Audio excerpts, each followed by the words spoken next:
የእግዚአብሔርን ፈቃድ ሳያውቅ ሰው ወደ ገዳም መምጣት የለበትም። የእግዚአብሔርን ፈቃድ ሳያውቅ እንዴ ገዳም ገብቼ ነው እንጂ የእግዚአብሔርን ፈቃድ የማውቀው ውሸት። መጀመሪያ የእግዚአብሔርን ፈቃድ ማወቅ አለበት በንስሐ አባቱ እየተመራ። የእግዚአብሔርን ፈቃድ ሳያውቅ ዝም ብሎ የገባ ሰው አገር አጥፊ ነው። እውነቴን ነው የምነግራችሁ። ዘመኑን በሙሉ ሲዋለል ነው የሚኖረው። የእግዚአብሔርን ፈቃድ መጀመሪያ ሰው በንስሐ አባቱ እየተመራ ማወቅ አለበት። ፈቃድ እግዚአብሔር መጽሐፈ ፊልክስዩስ ይሄን ያዛል። ፈቃድ እግዚአብሔር በምን ይታወቃል ቢሉ በመምህራን ይታወቃል፣ በመጻሕፍት ይታወቃል፣ በጸሎት ይታወቃል፣ የተጠቀሙ አባቶችን በማስጠየቅ ይታወቃል።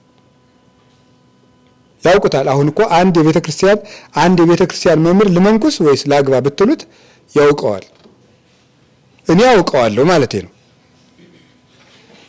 እቀጩን ማሁን እኮ ስለ ራሱ እያወራ ነው ከምትሉ ውስጡን ለምን አልነግራችሁም?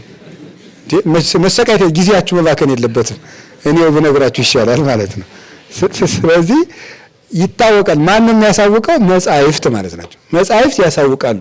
ማን መነኩሴ ይሆናል አይሆንም የሚለውን አዳምጦ አንድ መምህር አንተ አትመንኩስ ማለት ይችላል። መጻሕፍት ያሳውቃሉ። አንተ አግባ ይለውታል ማለት ነው። አለው የራሱ የሆነ መለኪያ ማለት ነው። መምህር ስትሆኑ ታውቁታላችሁ እናንተ።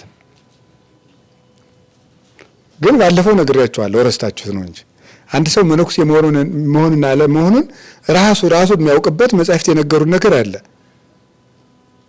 ስለዚህ መጀመሪያ ግን ዋናው ነገር የፈለግኩት እግዚአብሔር ይፍቀድ ነው። እስቲ እግዚአብሔር ይፍቀድ በሉ።